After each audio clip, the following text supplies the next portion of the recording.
Jadi gini, kalau misalnya lo pernah ikut tes overthinkingnya 1% yang ini, dan misalnya lo dapet hasil kayak gini nih, mungkin lo akan sadar kalau misalnya overthinking tuh sebenarnya bisa ngeganggu aktivitas lo gitu. Dan biasanya secara umum tuh lo jadi overthinking karena ya mungkin lo semua bingung kan, gimana caranya buat memulai pekerjaan lo, gimana caranya buat, intinya nyelesain berbagai macam masalah lah.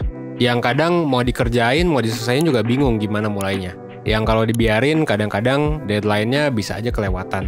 Dan ya itu karena kita prokras, karena kita banyak mikir gitu. Menarik ya, lebih banyak mikir malah kurang actionnya. Nah, kalau itu yang jadi masalah lo, maka lo ada di video yang tepat. Kenapa? Karena di video kali ini gue bakal ngebahas penyebab utama overthinking. So, lo stay tune sampai habis supaya lo bisa dapet keseluruhan insight-nya, oke?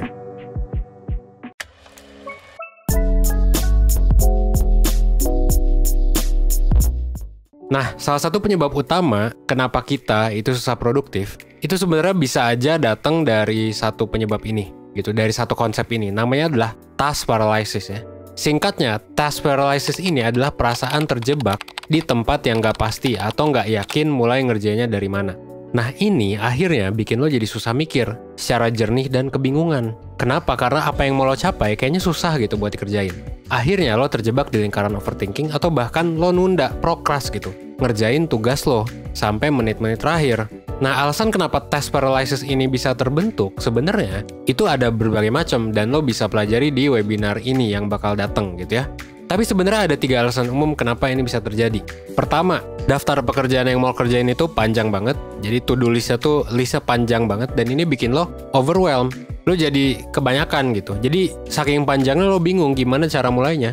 Dan ya ini sebenarnya wajar sih. Hal yang berlebihan atau kebanyakan ya bikin kita malah makin bingung. Pernah nggak sih lo dihadapin dengan 2 pilihan dan gampang milihnya, tapi kalau 10 pilihan susah? Nah, kurang lebih kayak gitu. Nah, kalau lo ngerasa kayak gini mungkin ya ada baiknya lo bisa coba ngecek lagi sih daftar kerjaan lo dan ya prioritasin supaya lo bisa mulai ngerjain pekerjaan yang paling penting dan deadline-nya paling dekat. Urgent and important gitu ya. Yang kedua gitu ya, ada daftar pekerjaan yang nggak jelas. Bisa dihitung selesai itu sebenarnya kayak gimana tuh nggak jelas gitu. Jadi selesainya kapan dan kayak gimana tuh nggak jelas. Istilahnya adalah kapan kita finish itu nggak jelas gitu. Nah misalnya lo nulis nih di to-do list, gue pengen belajar buat mata kuliah A yang sebenarnya ada 10 bab. Mungkin lo bakal ngerasa overwhelmed juga karena banyak banget gitu. Atau kayak lo nulis, misalnya gue pengen bersihin rumah. Rumah kan banyak banget ya, dan kayak ketika lo habis bersihin yang satu, mungkin ketika lo bersihin yang kedua, yang satu kotor lagi, jadi nggak beres-beres. Nah, makanya lo bisa pakai nih to-do list lo gitu ya, biar jadi lebih spesifik dan realistis gitu. Smart lah ya. Lo mungkin udah pernah denger ini di video-video lain, tapi silahkan gitu. Misalnya daripada lo nulis belajar buat mata kuliah A, lo tulis belajar 1 bab, belajar 3 bab gitu ya. Karena itu jadi lebih realistis dan mudah buat lo capai. Yang terakhir, lo mungkin orangnya adalah cenderung orang yang perfeksionis. Nah, ini alasan terakhir nih. Biasanya orang yang perfeksionis itu nunggu mood, nunggu waktu, nunggu setting gitu ya.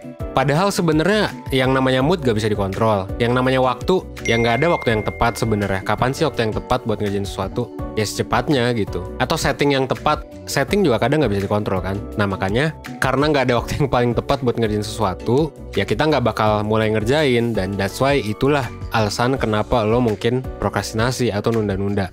Nah ini sebenarnya karena penyebabnya adalah pikiran lo sendiri, ya ubah mindset lo sih tentang si perfeksionis ini, bahwa nggak apa-apa untuk mulai aja meskipun kondisi atau timing atau moodnya belum sempurna gitu.